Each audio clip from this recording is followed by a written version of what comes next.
Hey folks, it's Marvin Cash, the host of The Articulate Fly. On this episode, I'm joined by John St. John, founder and owner of Hog Island Boat Works.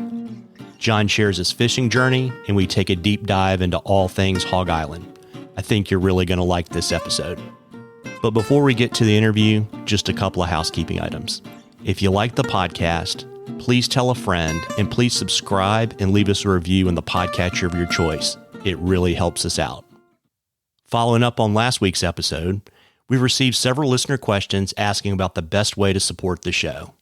In addition to subscribing in the podcatcher of your choice and leaving us a review, you can also support the show by using our affiliate link when you shop on Amazon. It doesn't cost you a thing, and we receive a small commission on all of your purchases. You can also become a Patreon patron and make a single or a recurring donation.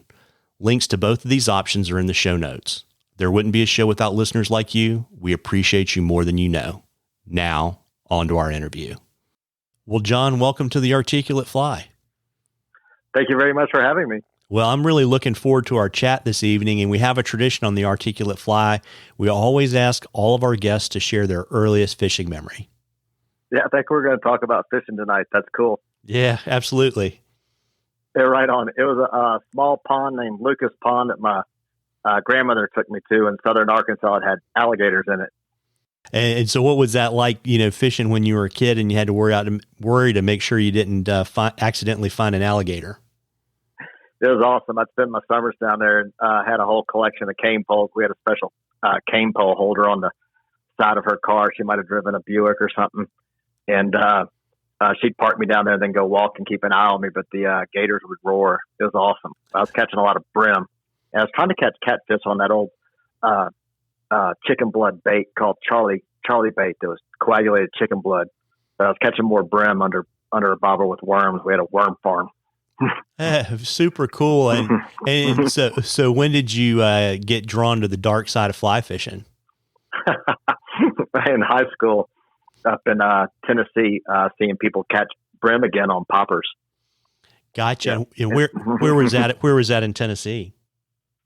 Outside of Chattanooga, around the Tennessee River and little ponds off the Tennessee River. Got it. And so, you've been fly fishing for a while. And who are some of the folks that mentored you on your fly fishing journey? Man, I got lucky. 10 days after I got out of high school in 1982, I was in Hoback Junction, Wyoming. And I had a combo Berkeley spin fly rod because I wanted to be able to do everything. And that did nothing well. And so Jack Dennis's father, Jack Dennis Sr., I think you'd call him, had a little shop on the town square there in Jackson. And about a week into it, he hooked me up with a castable, functionable Fenwick that I got out in South Park, and a little bit of the snake. The snake I didn't know how to fish very well early, but smaller stuff. So running around there, and then there was a lot of people that fished a lot better than fly fished early than me that are still around. But I knew nothing about fly fishing compared to guys like Jeff Currier, Scott Sanchez, or a guy that we call, who's probably one of the fishiest guys we ever know, and I don't know where he is. I laugh with Jeff Currier about it all the time. If I see him at a show or something, is Gary Wedgemont. We called him the Edge, and those guys fish like crazy. I like to ski and worked in hunting camps and whitewater, so the fishing was always fun. But those guys definitely had the fever. Yeah, super cool. Super cool. And do you have a favorite species to chase on the fly? Whatever they'll eat right now. Living in Steamboat, the last month it's like whatever you've done last, I guess. The last 4 weeks 4 weekends I've been going up north about an hour chasing cutthroats and brookies and little tiny creeks. And that's really lit me up, being able to walk around in cold water, 8,500, 9,000 feet and catch these little fully developed, mature fish that are 8, 10, 12 inches long. And it's all been on dry flies. It's been fun. So that's one of the ones that keep me going right now, thinking about those little creeks for sure. Yeah. And I also heard you have a little bit of a pike addiction. Man, I love some pike. We've chased them a couple of times. I got a good one in the spring walking around what we call Loch Lafarge. We've relocated some pike out of the Yampa into a reclaimed gravel pit, Loch Lafarge, or the pike pond, and caught a healthy one in there. I hadn't caught any healthy ones yet in the river, but I'll be looking here in another couple of weeks if we get more weather. It's fun when you see a really big one. It's a mess. You want to catch it. Sometimes it takes a day or two. Yeah, absolutely. Do you also have the carp bug? I haven't as much now. No, I haven't been able to dive into that very deep. Not currently, not in the last 10 years. Well, there you go. So not all anglers are boaters. How did boating become a part of your outdoor life, John? When I left, when I got out of high school, I drove to Wyoming with a kayak on top and dove into the whitewater world. I was whitewater guiding in the early 80s, mid 80s, and that mutated into fish guiding in the mid 80s, late 80s out of Hobart down the Snake. So it was a nice way to be able to ride out the Snake, and as it cleared, mutate into fish guiding. So that kind of led me into it. Still like a lot of whitewater and still like a lot of multi-day trips. Got it. And so did you have other roles in the outdoor industry kind of between that and when you founded Hog Island?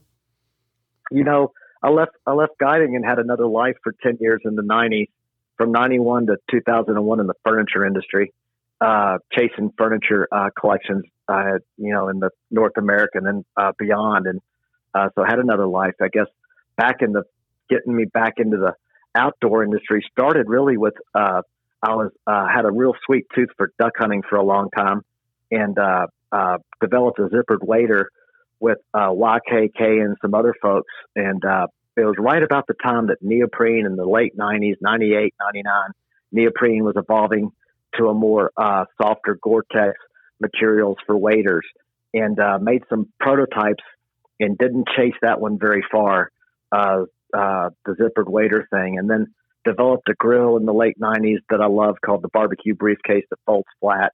I was looking for a way to dive back into the passion. I was living out west now in Colorado, and the boat project, came down the pike that took over the barbecue briefcase and dreams of zippered waders. Got it. So it was the early 2000s you founded Hog Island? It is a project. The story I tell is my stepbrother, that's like a brother, had called and he was in rotomolding. He was working for a rotomolder that had a number of factories across the South, and they were making parts for marine manufacturers. He was handling the marine industry, and I had a passion for the marine industry as well, from whitewater and things. And we were talking about different rotomolded shapes over the years that we could do together, if it was dry boxes or catamaran tube type shapes.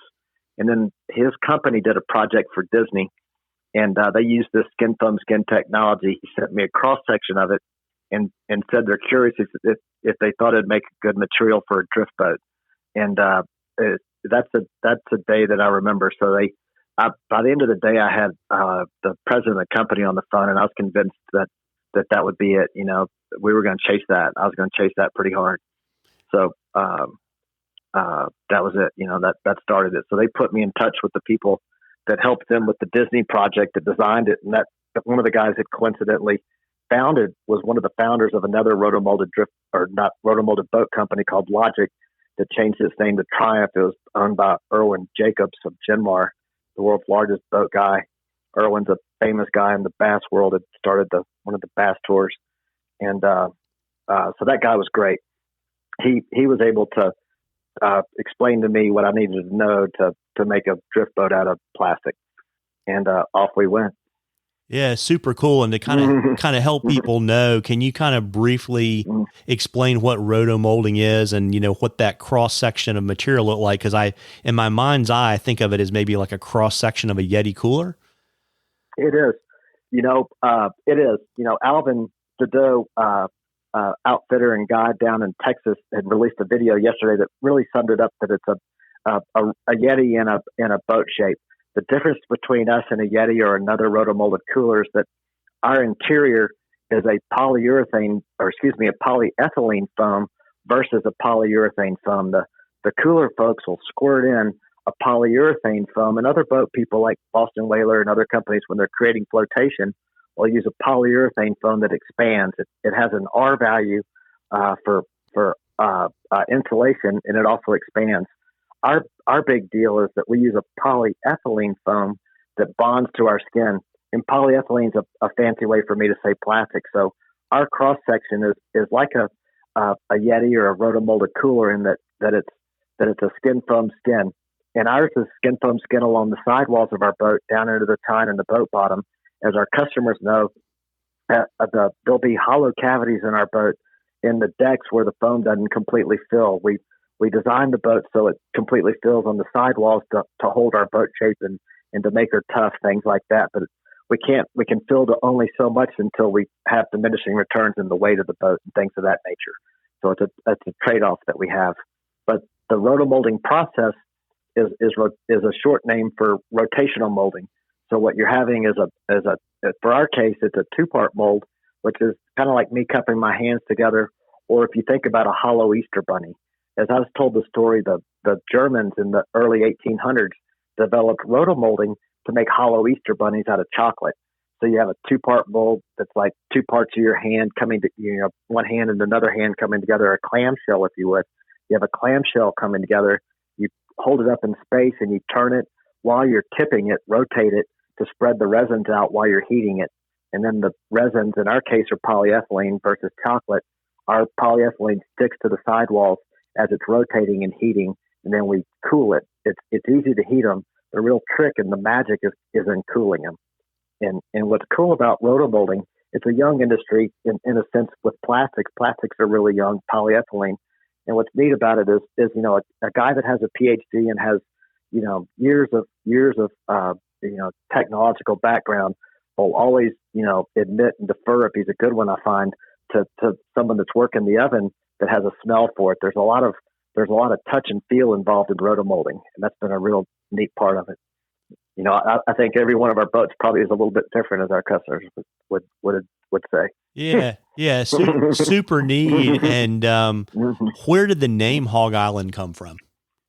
I was working in hunting camps in the late 80s, early 90s in Jackson in the Teton and Gros Ventre wilderness. And when I was telling some of the folks I worked with, there was one particular guy who I'd call a mentor as far as, people that sent me off in a different direction.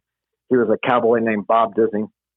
And when I tell them I was working out of Jackson and things, they look at me disgusted. That's where you buy $2 coffee. And but if I told them it was Hog Island, they had no idea. And Hog Island was about 8 miles south of Jackson. Some of my friends that made my chaps. Some of my friends I fished with grew up on Hog Island and always liked the name. It's up against Munger Mountain right on the Snake River. But there's Hog Islands everywhere. I'm in my shop now. There's a Hog Island.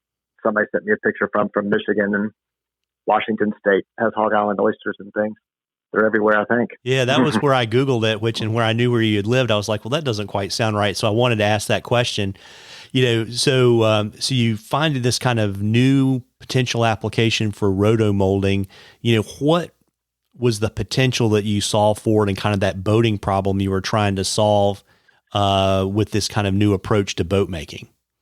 The kayak I drove out with in 1982, I loved. It was an Old Town Presidente that had a split tennis ball in the front that was duct taped as my bumper. And all the boats at that point were fiberglass for kayaking in rivers. There was actually, in the mid-'70s, company Holoform made some rotomolded plastic kayaks. I had never seen one yet. Maybe I've seen one, but I don't, maybe. But then Perception came out with the Mirage, I think was their first model. I bought a Mirage in like 1984, I think.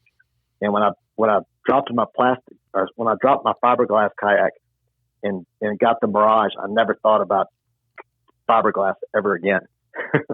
And I was doing a lot of guiding, whether it's whitewater or fishing out of rubber boats, and I never thought about fiberglass in a rubber boat. When I got my first drift boat in like 87 or 88, it was a Yellowstone drifter, beautiful little boat, had wood on the gunnel. It was a 14-foot boat, and it was glass. When I hit my first rock, I thought I'd done something really bad. And the fiberglass in the river just, always had a different effect and still does to me. And so I thought that, plastic would solve a lot of problems as far as durability and things of that nature in the river. Got it. And, are there any kind of trade-offs between, I guess, plastic and then aluminum or fiberglass boats? There are. The boat, our drift boat, we've been making now for 18 years, and it's a heavy boat, compared to other 14, 15, 16-foot boats. It weighs 430 pounds. I think a lot of boats can come in around that are functional around 350. But I think they're more susceptible to rocks. I think our boat will last longer. Where our boat, its disadvantage would be definitely its weight. That where it is, what you have to do with it on the size of it. Yeah, got it. And, we've talked a couple times before this interview.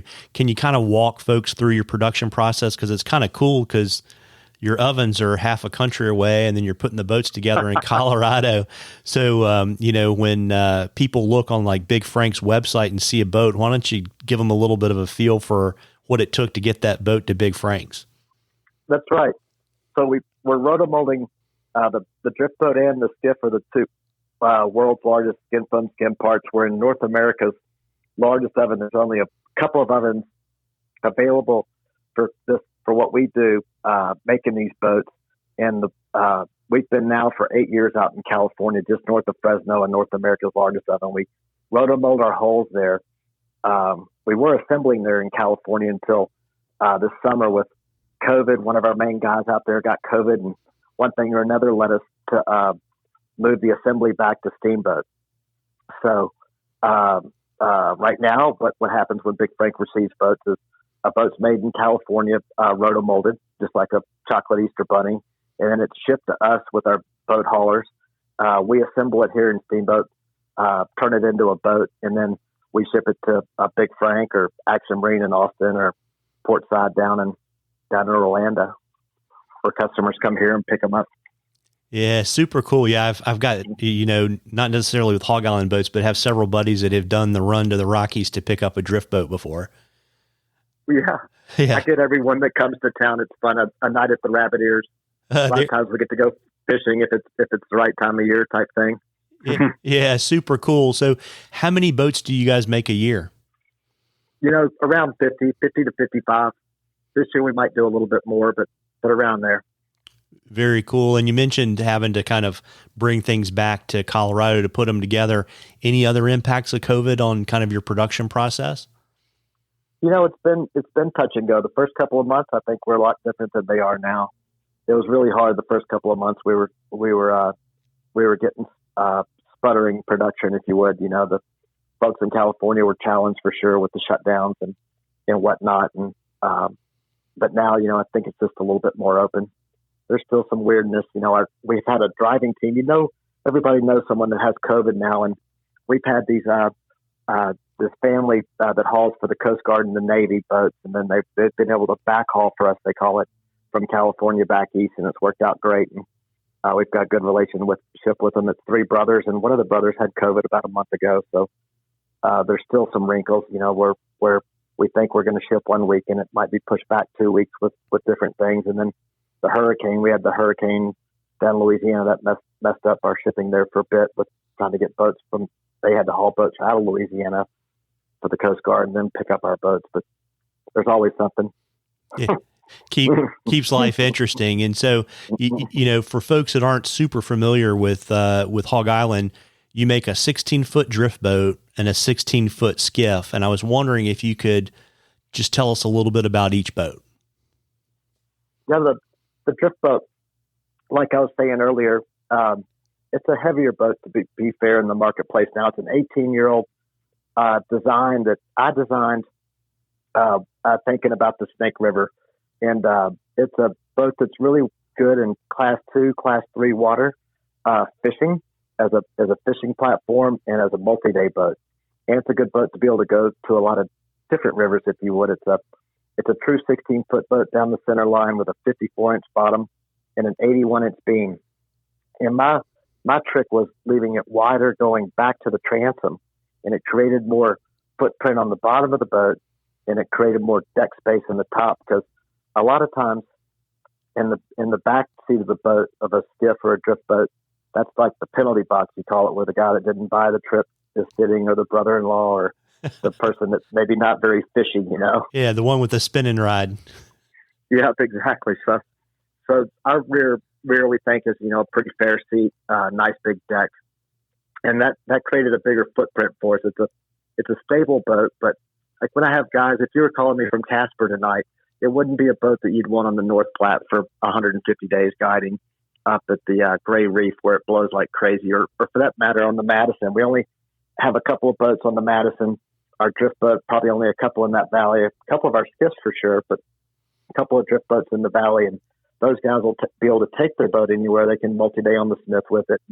They can definitely bang down the Madison all day long, but in the wind, it can be a challenge. I think our customers are happiest when they can go, you know, downhill with our boat and not worry about it, you know.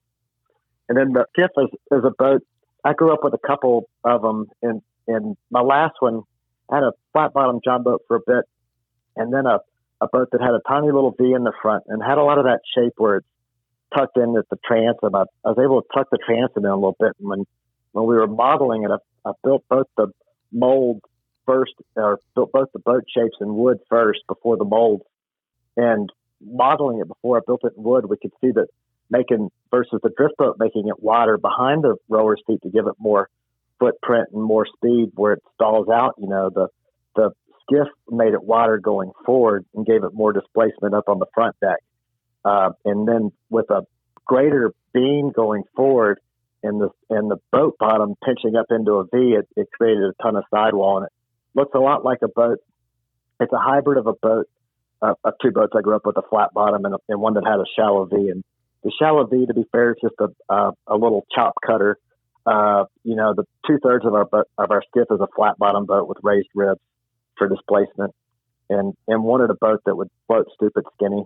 And it with the boat, the skiff weighs like 480 pounds, and that has a 400-pound inch displacement. So it's wild to see a picture with, you know, a guy that has a motor on the back that might weigh 100 and something pounds, and he's on the front, and the thing's, you know, barely drawing 3 inches. You know, it floats really skinny. Yeah. Super interesting. And I thought one of the coolest things too is to hear that, like, you literally, I guess, sell these repair kits where you can literally iron more plastic onto the boats to fix them. Yeah, we give them away for sure. I mailed out several today. They're really easy. It's you know, the plastic welding is really just melting plastic. I had a little experience with it in the ski shops for sure. We do base welds using a plastic welder in P-Tex. So if you're familiar at all familiar with P-Tex, or melting straws or army bent together when you were younger, you know, just melt 2 straws and stick them together, and that's pretty much the same theory. What we're using is a linear polyethylene resin, and linear refers to the molecular structure where the plastic, when new plastic and old plastic are introduced, their molecules line up and join and make a chemical bond. So it's been really neat. That's been our saving grace. So when guys, you know, hit a rock and crack the drift boat in the early days, which they do, or, you know, it falls off a trailer or anything happens to it of that nature, scratches and things, you can literally just iron plastic back into plastic using a soldering kit that you buy at the hardware store that costs about $25. Yeah. Well, it's pretty cool though. I mean, you know, my understanding is you can't sink your boats, and I've seen YouTube videos of you dropping them off of cranes. So, I mean, it seems like they're pretty bulletproof. They are. We shoot them with shotguns. The shotgun won't penetrate it if you're like 30 feet away, but we shot them with 45s and maybe some 9mm. The rifle rounds and pistol rounds go right through them pretty quick, but the shotgun will hold up in it. And it takes a ton of abuse. One of the first videos we saw, a friend made up in Montana showed a panel of our boat being shot with a 12 gauge at 10 feet, and the panel looked like the Terminator. It folded on itself and then snapped back. And that's what the industry, or what the plastics folks, the technicians, call resistance to failure. And this is a neat point. I forgot that like fiberglass and aluminum are very tensile strength. They have a lot of stiffness versus plastic, which is very, you can almost push your thumb into it at times. You know, it feels like, or definitely when you're walking on our decks, you can feel them, flex. And that's a characteristic of its resistance to failure on impact, versus cracking or things of that nature. Yeah. And Really interesting. And you mentioned that there was kind of a preference, as people that prefer your drift boat are looking kind of for not windy and kind of a downhill float. Can you, maybe get a little bit more specific and kind of talk about, who each of those boats are made for and kind of where they do incredibly well compared to their competitors? Right. Our best I think our customers that are happiest with the drift boat live on rivers that they're hitting rocks in and know they're going to hit a lot of rocks in. And they've had their boat longer than folks that have fiberglass or aluminum boats are able to repair them real well. My favorite folks that I think of recently, some of my favorite folks for sure, is a husband-wife couple that went from Pondale to Mexico 2 falls ago on the Green and the Colorado rivers. And they were able to modify our drift boat. We'll call it a dory shell at this point. They were able to modify our dory shell with aluminum boxes and live on it for 5 months, floating the length of the Green and Colorado rivers. And that lit me up, just the adventure of that trip, all the different water they saw, flat water, big water, Grand Canyon, all the canyons and whatnot. But for guys that are fishing, float fishing, there's a number of them on the Holson, the Watauga, and the, what's that one over there? The Hiawassee. That's a rocky river. There's a number of them in that area, Middle Tennessee, the Smoky Mountain area, I think are still living and bouncing. And folks, like you say, are able to, weld it shut, plastic weld, keep them going year after year. And that makes me feel good, that I think they'll live forever, if you're patient. Yeah, absolutely. And, there's some pretty well-known anglers who fish your boats. I was wondering if you could share with our listeners who some of them are and why they picked a Hog Island over another boat. I think the skiff thing's been pretty neat to get in those worlds. The fellow I mentioned earlier, Alvin DeDoe down in Austin, Texas, he's been in our boat for a number of years now. And I think for him, he explained it well yesterday that it's heavier than light gauge aluminum, but it's lighter than heavy gauge aluminum, and it rows well, and that's where guys in our skiff, if it's Alvin in Austin and the guys that he guides with his wife Lene and Greg Whittlander and folks like that are in his world, Blaine Burris, and then if you move east, there's a crew in Atlanta. Andy Bowen and Garner Reed out of Cohutta, and they've been using our boat well in the Etowah and the Chattahoochee. That's been a neat way for them. They can jet it and row it well, and I think that's what I'm able to convey to people, whether they're in Alaska or Georgia, is that if you're going to want to row a boat in the river and have a jet motor on it, and our size is all right with you. If you don't need a bigger boat, an 18-footer, or even a bigger boat than that, then if you like our size, then we're going to be a good boat for you versus aluminum or other options. Got it. And then, of course, I know you've kind of got the Muskie Mafia in the Mid-Atlantic, right? Yeah. We're building a boat for Blaine here in the fall for sure. He's been a real inspiration. I've ever seen one of the most fishiest people I've ever seen, I think. Yeah, no, I would 100% agree with that. And so if I remember correctly, you have 3 dealers kind of in the eastern part of the United States. Is that correct? We do. Big Frank's Outdoors in Maryville, Tennessee, and he has a second location in Locust Grove, Georgia. Big Frank has been outstanding for Hog Island. He's got a ton of patience to make sure that our mutual customers get what they want. It's been a blessing and working with Frank for sure, and as well as Action Marine down in Austin, Texas. They're a Tohatsu dealer, and we really like the Tohatsu jets on our boat. They've been really well, and then we got a new dealer down in the Orlando area in Winter Park, Florida, named Portside Marine, and that'll be a neat boat. That's a good market for us. We've got a number of guys in the Central Florida region that like our boat in the freshwater and saltwater. It's a good hybrid boat for those guys if they, like to fish fresh and salt and don't have to run very far. That's been a good solution for a lot of guys down there versus aluminum. If they're looking at aluminum John boat, they still want to run around the Indian River Lagoon or over on the west side, then they can take our boat with a polling platform and kind of get it all done. Yeah, and I guess, I'm not a boat guy, so obviously people can come to where you assemble them and pick them up if they're not close to a dealer. Do you ship boats as well? We do. It can get complicated then, but we do. Yeah, it's just money, right, John? It is. It is. There's a great service online with this internet world. We use U-Ship a lot of times, and we have a number of drivers that are retired that if it's the right location, they love to do the trip. Yeah, very cool. And, we didn't even mention this, but, another, in addition to the durability of your boats, compared to kind of other boats in their class, they're very reasonably priced. Can you kind of let our listeners kind of know kind of the difference and kind of what it looks like? Yeah, for the skiff and the drift boat, both the hulls, the skiff ready for a motor lands back east for $67.50.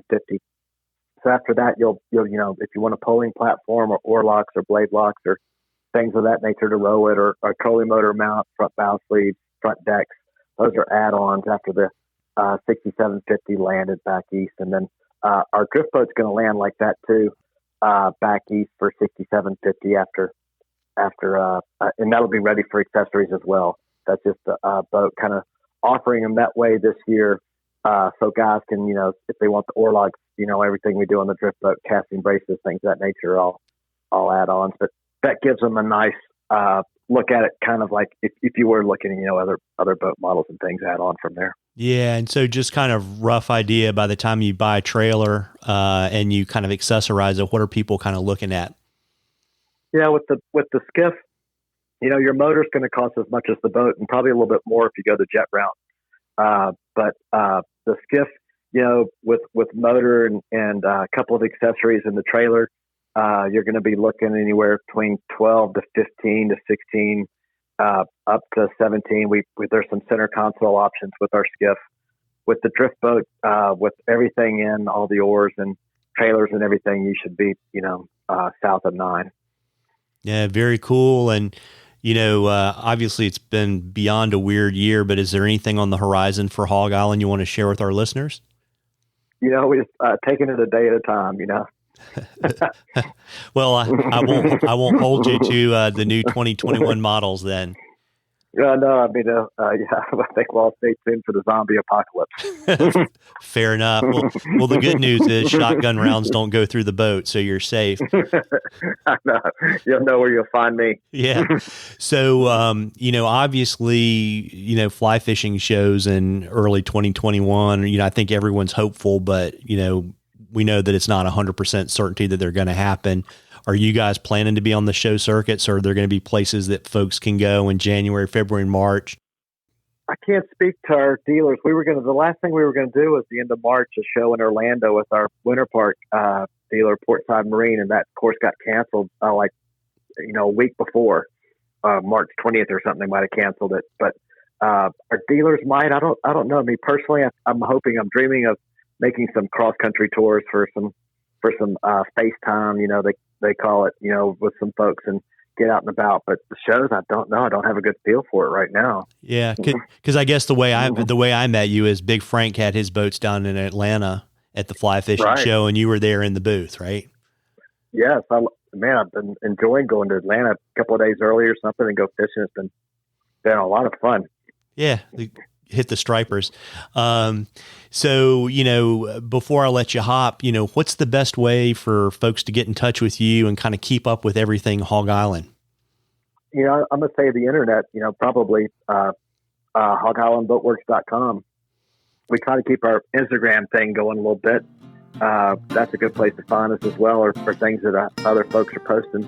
Oh, cool. Well, I'll drop all that stuff in the show notes. All right. Thank you very much. Oh, it's all good. Well, listen, John, I really appreciate you taking some time to chat with me this evening. My pleasure. Thank you. Absolutely. Take care. Well, folks, I hope you enjoyed that as much as we enjoyed bringing it to you. Again, if you like the podcast, please tell a friend, and please subscribe and leave us a review in the podcatcher of your choice. Tight lines, everybody.